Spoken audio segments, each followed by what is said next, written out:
కాంగ్రెస్ అమిత్ షా ధర్నా Babasaheb doctor BR Ambedkar పట్ల అనుచితంగా మాట్లాడిన కేంద్ర హోంమంత్రి అమిత్ షాను బర్తరఫ్ చేయాలని డిమాండ్ చేస్తూ ఏఐసిసి పిలుపు మేరకు జిల్లా కాంగ్రెస్ పార్టీ ఆధ్వర్యంలో కాకినాడలోని ఇంద్రపాలెం బ్రిడ్జ్ అంబేద్కర్ విగ్రహం వద్ద జై బాపూజీ జై భీమ్ జై సంవిధాన్ అనే నినాదంతో నిరసన ధర్నా నిర్వహించారు.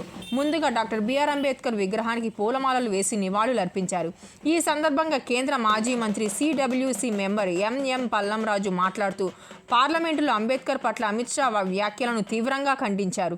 అంబేద్కర్ అభిమానులను ప్రజాస్వామిక వాదులను అవమానపరిచే విధంగా అమిత్ షా వ్యాఖ్యలు ఉన్నాయన్నారు.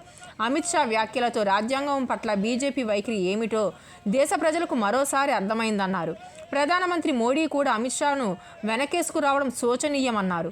అమిత్ షా దేశ ప్రజలకు క్షమాపణ చెప్పాలని, పార్లమెంట్ అమిత్ షాను బర్తరఫ్ చేయాలని డిమాండ్ చేశారు. ఈ కార్యక్రమంలో కాంగ్రెస్ పార్టీ జిల్లా అధ్యక్షులు మాదేపల్లి సత్యానందం, ఏఐసిసి సభ్యులు మల్లిపూడి శ్రీరామచంద్రమూర్తి ప్రసాద్, నగర అధ్యక్షుడు చెక్కా నూకరాజు తదితరులు పాల్గొన్నారు.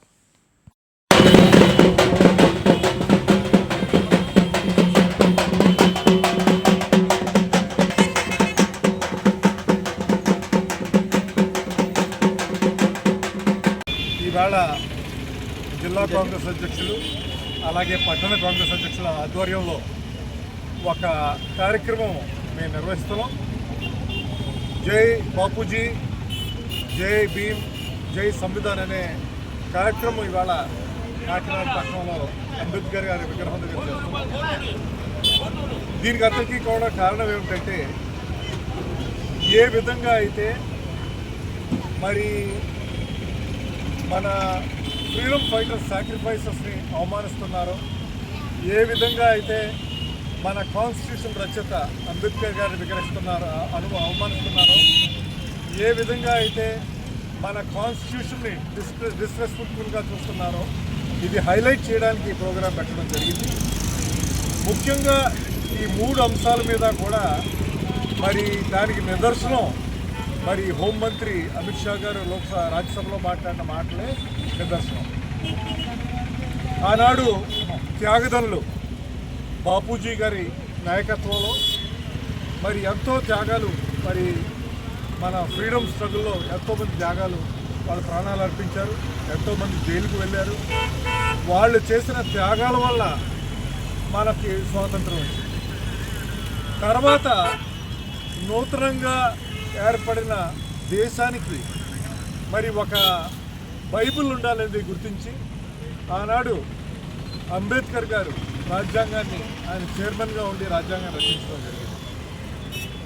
ఒక మాట అన్నారు ఆయన, ఈ రాజ్యాంగాన్ని మరి దిగ్విజయం ఒక పరిపాలనలో తేడా వస్తే రాజ్యాంగానికి అవమానం చేసినట్టే, రాజ్యాంగాన్ని పరిపాలించిన పోయినట్టే అన్నట్టు వ్యాఖ్యానం కూడా ఆయన నాడు చేశారు. ఎంతో దూరదృష్టితో చేశారు. అదే ఇవాళ మనం చూస్తున్నాం. రాజ్యాంగంలో ఉన్న అన్ని వ్యవస్థల్ని కూడా క్షీణపరిచి రాజ్యాంగాన్ని అనుసరించకుండా చివరికి ప్రజాస్వామ్యాన్ని డేంజర్కి తీసుకొచ్చే పరిస్థితులు ఇవాళ మనకు కనిపిస్తున్నాయి. మనకి స్వతంత్రం వచ్చింది, దాని ద్వారా మనకి రాజ్యాంగం వచ్చింది, రాజ్యాంగం ద్వారా మనకి ఒక వైబ్రెంట్ డెమోక్రసీ వచ్చింది. ఎప్పుడైతే ఈ డెమోక్రసీ వీకెన్ అవుతుందో మనం ప్రజలుగా మన వాయిస్ కోల్పోతాం.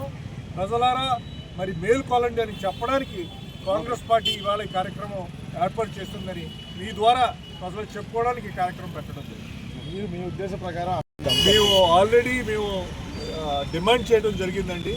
హోంమంత్రి గారు తక్షణమే రిజైన్ చేయాలని మేము కోవడం జరిగింది. మరి చాలా దురదృష్టమైన